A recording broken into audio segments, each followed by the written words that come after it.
Assalomu alaykum, hurmatli qarindoshlar, aziz qarindoshlar, vatandoshlar, Sharq Turkistonlik musulmonlar,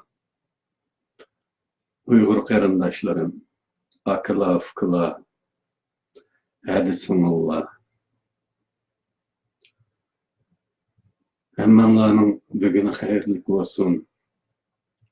Alloh hayotinglarga berkat versin. Qilgan ishinglarga unum, muvaffaqiyat ato qilsin. Yana bugun bir so'zlaydigan kunga ulaştırgan Allah'a hamdlar olsun. Bugünkü temamiz zihin kontrolü, idrak hasıl kılış, ruh pişirlaş, yani subliminal mesaj ve kayıt şekillendiriş hakkında notlar. Yani notlar. Bu bütün sürü bilim emez. Kısa notlar demek için. Bu temadan iki türlük maksudumuz var.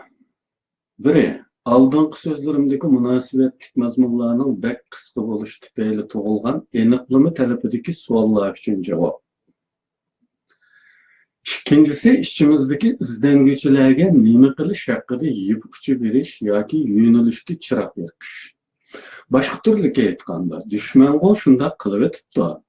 Biz mi aksini kılsak bolandı yok. Bu haqda o'ylanış sualı to'ldirmak. Bu maqsad. Ko'z ko'rib, quloq anglamaydigan, faqat meni tarafidan farq etilgan ovoz va ko'rinish hosil bo'lishiga sabab bo'ladigan texnika bugungi kunda filmlar, e'lonlar vositasi bilan o'z ishini ko'rmoqda. Ultra qizil nur va tuvan chastotalik e'lonlar bilan kinolarda insonlarga yoshirin tashviqot qilinmoqda.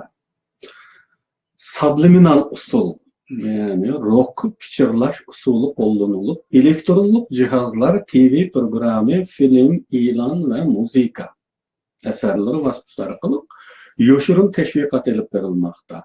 Bu texnika orqali insonlar ustida besim yurgizilmoqda, yo'llantirilmoqda. Qandaqmi? Yıllar yılı toxtamay mavzudonlu kompartiyani sosyalizmdan ibaret cennet hayatını medeydiğen nakşılar bizden ruhimizde qandaq besimlarını keltirgenligini uylab gördük mü? Bizni qandaq yo'llanishga yo'llantirganligini tefekkür qilib baktık mı?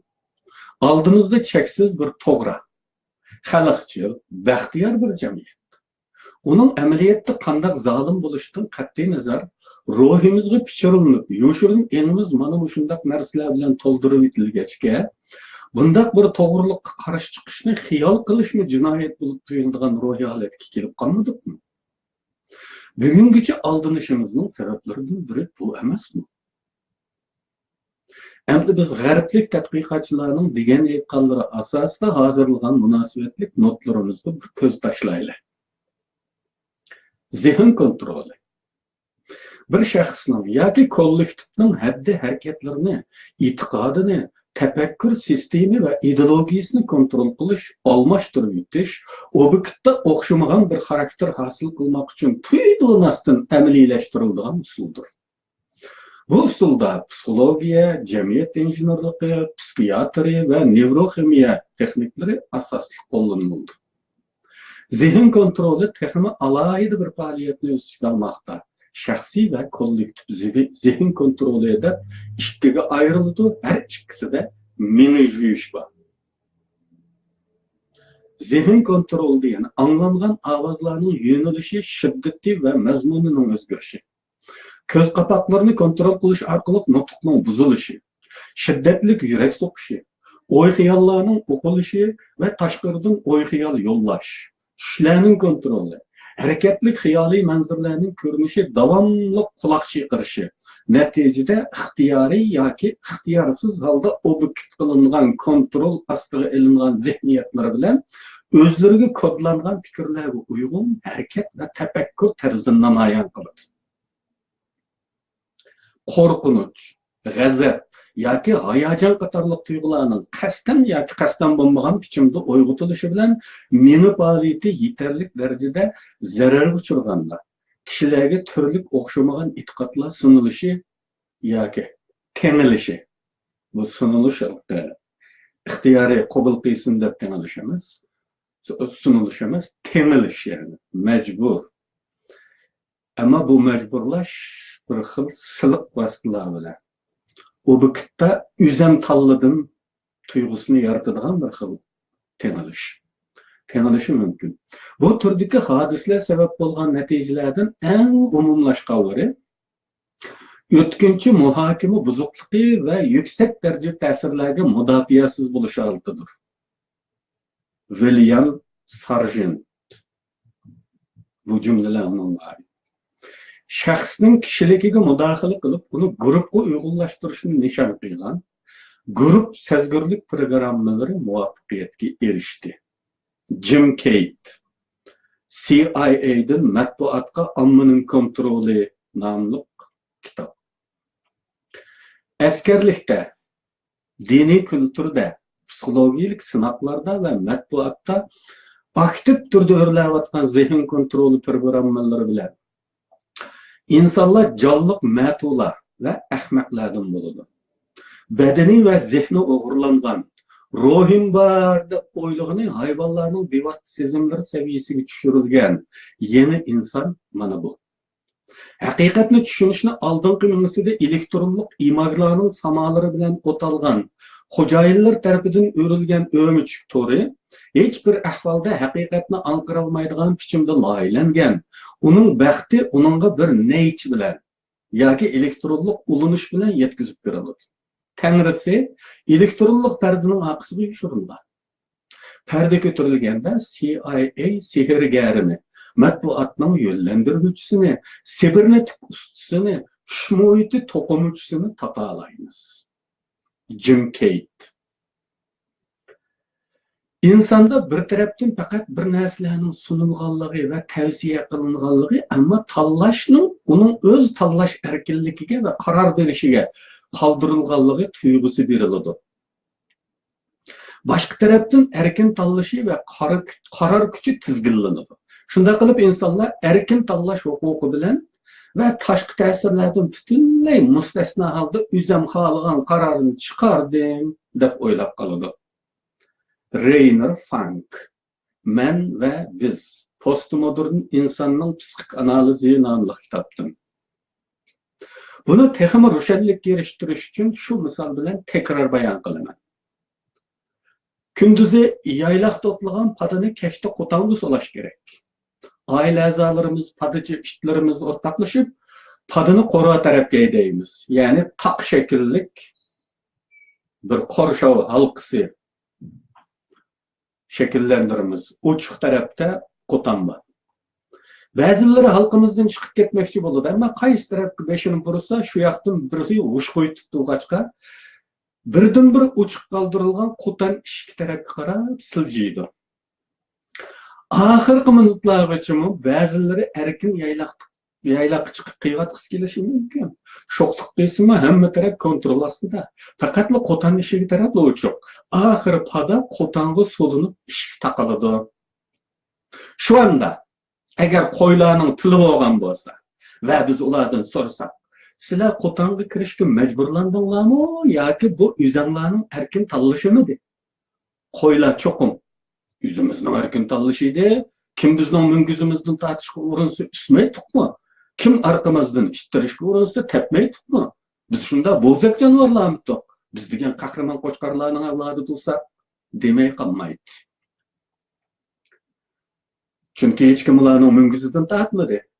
Hech kim ularning orqasidan ishtirmadi. Ular o'z oyog'i bilan kirdi. Uning uchun o'zim tanladim deb o'ylaydi. Xuddi mana shunday. Go'yo o'z xohishingiz, o'z tanlashingiz bo'yicha qaror chiqardim deb o'ylayversiz. Xolos shu. İnsanni shunday programmalamak kerakki, u o'z orzuyim bilan, o'z ichimdan tushunyapman, his qilyapman deb o'ylab qilib, topilganlarni shu bo'yicha bajarsin. Psixologik urush. Bu bekmi cho'ng tema. Bu haqda Mamtimin A'la bir kitob yozgan. Ko'pchilikka ma'lum. Uyg'urlar psixologik urushda nomli kitob.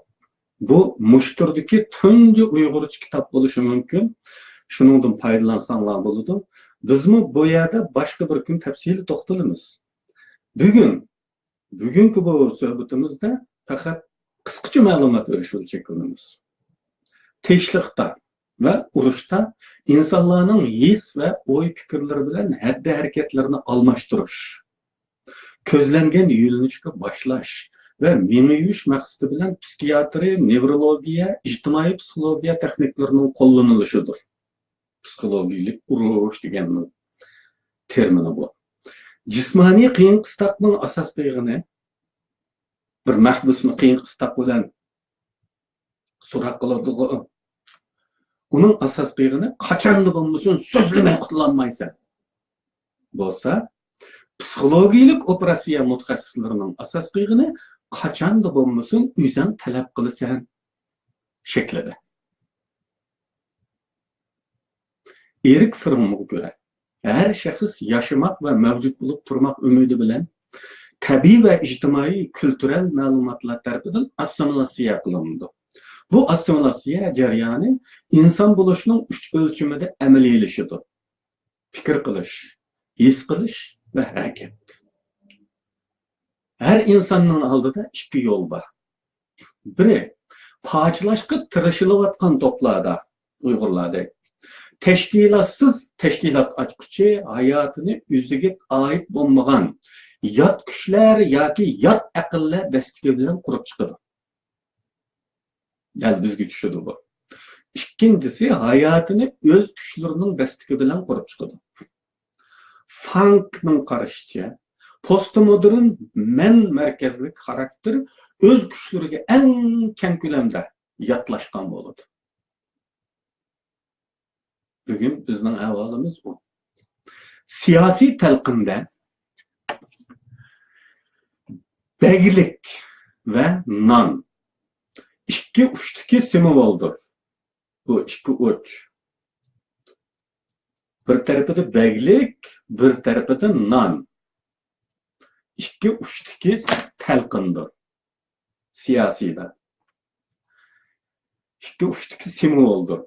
Anlıqlıqda özünü beg deb o'ylab qoladigan taktikalar izchillashtirilish bilan birga uning angsizligida yoki yoshirin ilmida nonning aqsab qolmasligi uchun bir oz qulluqqa chidashning zaruriyat ekanligi talqini yo'llanadi. Qisqasi bu insonning o'z manfaatini qo'g'dashi zarurligi bilan yo'lliqlashtiriladi. Hamda kommunistlardagi kommunist sistemlarga o'rtaq bo'lgan xalq suiiste'molchiligini eslab ko'ringlar. Kommunist sistemda xalq ajoyib suiiste'mol qilindi. Xalq gazeti, xalq jumhuriyati, xalq hukumati, xalq kinoxonasi, xalq oshxonasi, xalq lampoxonasi go'yo hamma narsa xalqning va xalqning qulig'iga, ro'yiga shunday pishirildi. Sizlar kommunist sistemda xalq xo'jayindir, ya'ni begdir, o'ziga xo'jayin bo'lgandir. Ya'ni kapitalizmda, feodalizmda, podshohlikda xalq qulda. Kommunistlar ularni azod qilib, xalqni xo'jayin qildi degan bu mesaj quloqqa pishirildi. Viruskalarda ko'zimiz ko'rgan har yerda xalq ko'zimizga chirqib turadi.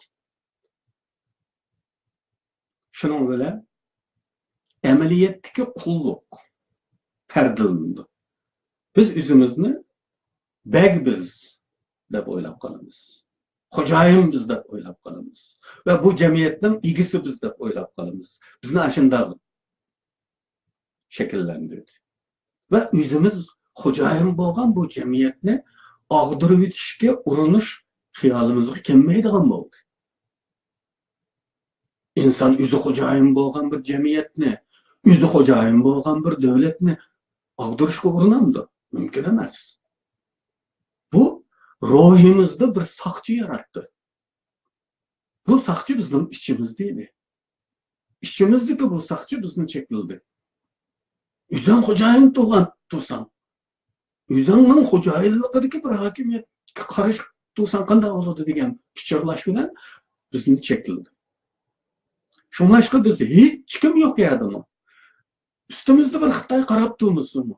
Bir saqchi qarab turmasimi? Yolg'iz yerdimi? Bu mevcudiyetke qarşılık bildirish ruhimiz olmadı. Bunun sebebi mana shu. Urush faqat oldingi sapda armiyalar orasida yoki qorong'i joylarda istixborot xizmatchilari orasida bo'lmaydi. Urush san'at orqali bo'ladi. Buningmi kommunistlarni aytib usta. Asliyalar bu vay. Bu naqshchi usullar, bu kino teatrlar, she'rlar, muzikalar hamma narsada mana shu ruh pishirlash metodi bilan bizning yoshirin elimizga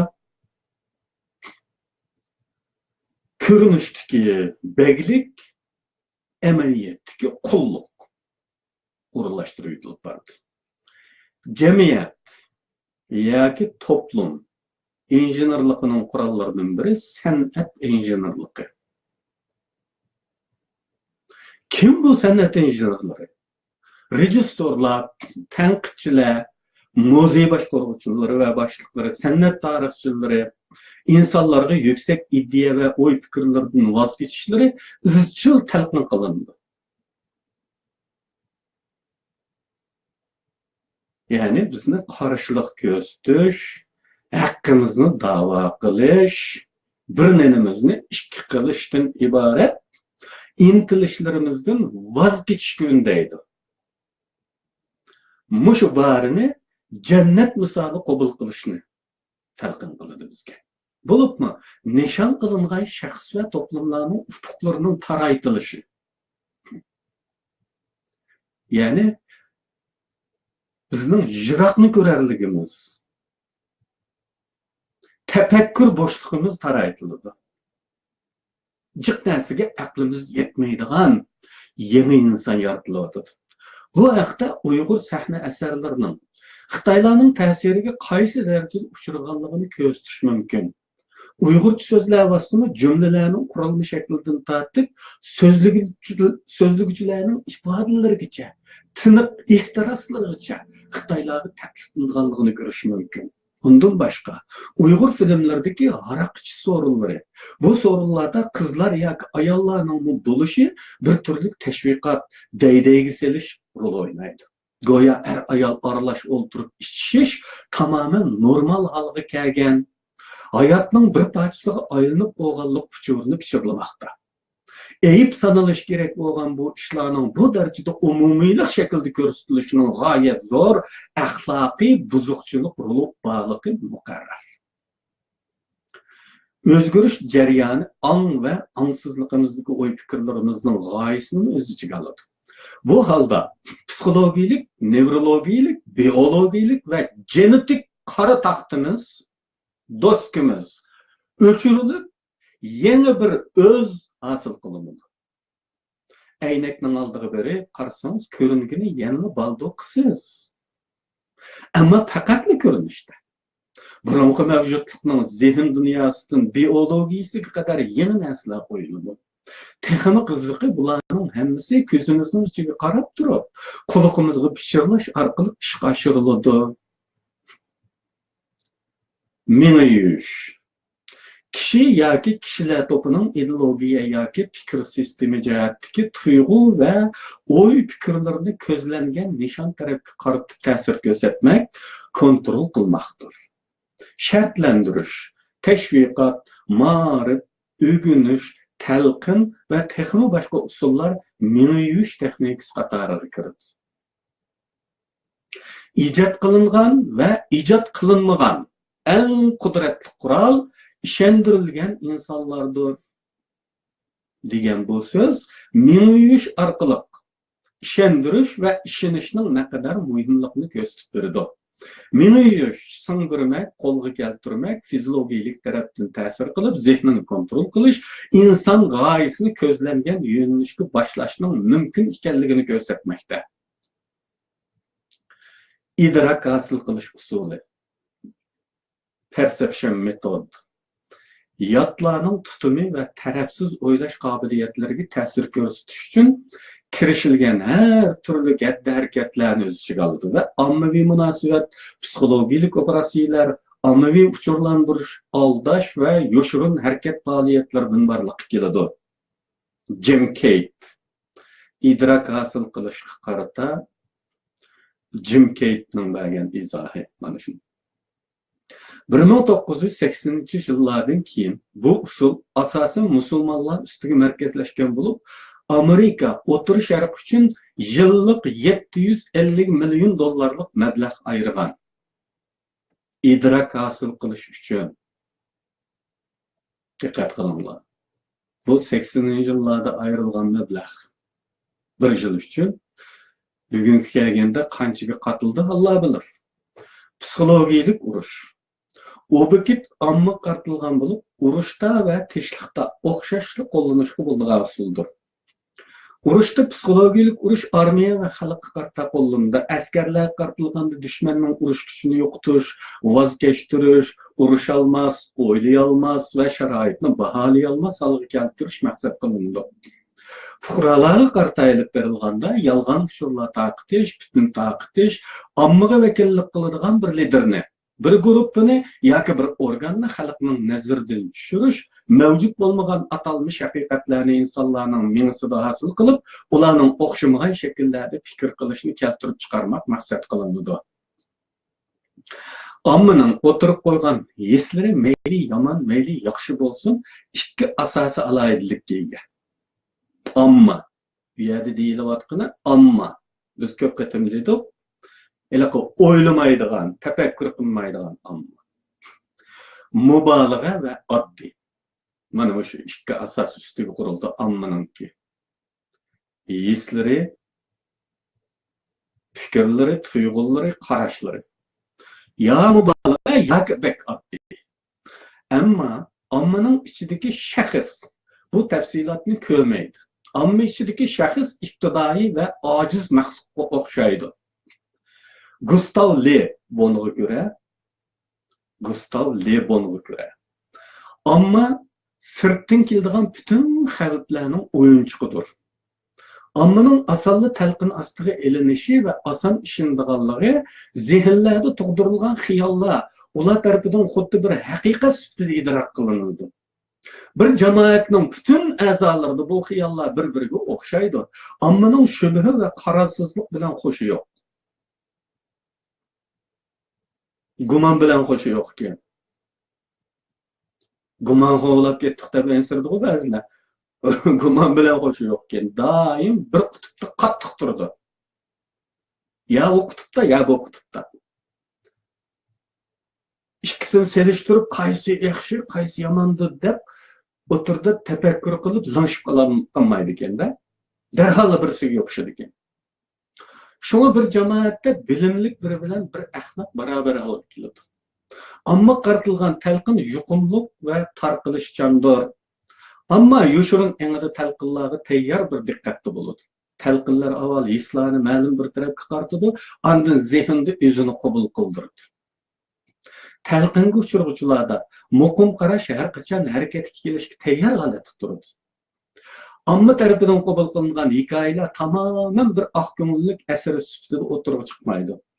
Amma tarafidan qip-qizil ta'tirlik bo'lib ko'ringan bir voqea bir muddatdan keyin shakl o'zgartib ijobiy qolmishidi va ko'pchilikning xiyollarini ta'dazlaydi. Ammo doimiy yoshirin ang chegarasida cho'glab bütün talqinlarga nishon bo'lib turdi.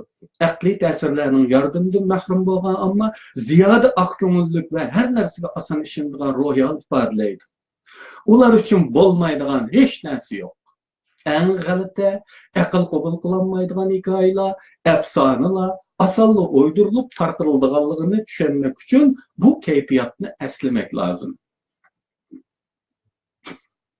İnsanların köpçülükünü çokum her işini kılışma makul keltirgili buldu. Solomon Ask, insanlarda muhit uygulashmaylıqının müstakil fikir ve real bahalaş kabiliyetini boysunuşqa qaraganda texnik güçlük boladigan bolmaydiganligini tecrübe arqılı isbatlamoqchi bo'ldi. Tecrübe neticesinde tecrübege qatnaşqanlarning %70'i gruptaki köp sonliqning besimi bilan qarorni ma'lum qilgan. Yani netice bek köp insan ağır psikologik besim ostiga ilinganda tamamen xato bo'lishib qarmay ko'pchilikning qarori yo'nalishida harakat qiladiganligi ma'lum bo'lgan. Yani ko'pchilikning qaroriga qatilib ketadi. Mustaqil o'ylayolmaydigan bo'lgan ekan.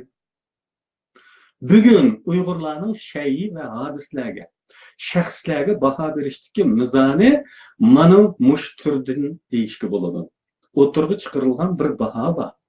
Mana shuningga qo'shilib olsangiz, eng bexatar, eng oson, qarshilik uchramaydigan, shundaqla go'yo bir narsalarga baho berguchiligi bor, bilimdan hisoblanishga vasila bo'ladigan tayyor yo'q. Yani köpçülükün kararı ketilip gitişinin bundan obdan tarafları var. Onun için eğer bunda Allah'da bu köpçülükün baha yoki kararlarını mantiqi ve paketler bilen hatalı çıkırdığan ekimiga karşı biri oturup çıkan takdirde hamma birdek onun hücum kılıp bunu baş götürgüzmeydi. Bu insanlarga umuman ortak bo'lgan bir xarakter buluş bilen billa Uyg'urlarda texim ig'irdir. Bu haqda men ilgari bir maqolada qismanlikda to'xtalgan edim. Qismanlikda deyishim maqola Uyg'ur madaniyat sohasidagi ma'budchilik mavzusi bo'lg'achqa, madaniyat sohamizda qiliplashgan baholar, qiliplashgan qarashlar, qiliplashgan ulug'larla tilga bo'lib, o'zlarimiz ma'bud yaratib, orqadan bu ma'budlarga yana o'zlarimiz til tekkizishdan qo'rqishdek g'alatilik echib berilgan edi. Bu haqda balkim kelgusida misollar orqali so'zlaymiz. Buningdagi masala yuqorqi notlarda deyilgandek, o'zamning bahosi o'zamning qarori deb o'ylab qilinadigan, singdirilgan yoki boshqalar tomonidan idrok hosil qilish usul orqali bergizilgan qaror yoki bahodir. Va yoki xato yoki to'g'ri ekanligini aql va mantiq qo'llanib o'ylab ko'rmasdinlar, ko'pchilikning qaror ya baholariga qo'shilib ketish qarashidir. Yana yuqorqi notlarda deyilgandek, mubolag'alik va intayin oddiy bo'lishmi Uyg'urlarning ruhiy qatlamlaridagi buzilishni ko'rsatib turadigan bir alomatdir. Shundaqla o'zimning deb o'ylab qolgan ash fikrlarda qaror yoki bahoda o'lgidek ching turib olish, ming dalilni ko'rsatsangiz bu qoyil bo'lmaslikmi Uyg'urlarning qayta shakllantirilishdan o'tganligining alomatlaridandir. Endi xulosa sifatida shuni qayd qilib o'tamanki, bu mavzularda bu misollarni berishimiz va bu uchurlarni ta'minlashimizning maqsadi har bir Uyg'ur bir baho berishda shaxslarga, hadislarga yoki narsalarga, qurumlarga baho beradigan vaqtida va yoki bir qaror chiqaradigan vaqtida va yoki ma'lum bir fikrni, ideologiyani qabul qiladigan vaqtda men shakllantirishga uchragan bo'lsam, bu chiqarilayotgan bu qarorim o'zimning qarorimi yoki boshqalar meni singdirib qo'ygan qarormi? Boshqalar meni yo'llantirganmi? Buni o'ylab beqish lozim. Buning uchun da'vatimiz. Chunki psixologlarning bu shakllantirish, bu psixologik hujum va bu minujuyush, bu zehn kontroli qatorliq bu umuman ma'naviy kontrollikdan qutulishning birdan bir yo'li deb ko'rsatgan yo'l eng oldi bilan mushunday bir ishning borligidan xabardor bo'lmoq bilan boshlaydi deydi. Birinchi qadam. Demak, dunyoda insonlarning ruhini kontrol qiladigan bunday bir sistem, shunday bir usul va shunday bir ijroatning bor ekanligidan xabardor bo'lgandan keyin inson tüzülüşkə qarab birinci qədəmni alğan buludu dep qaraydı.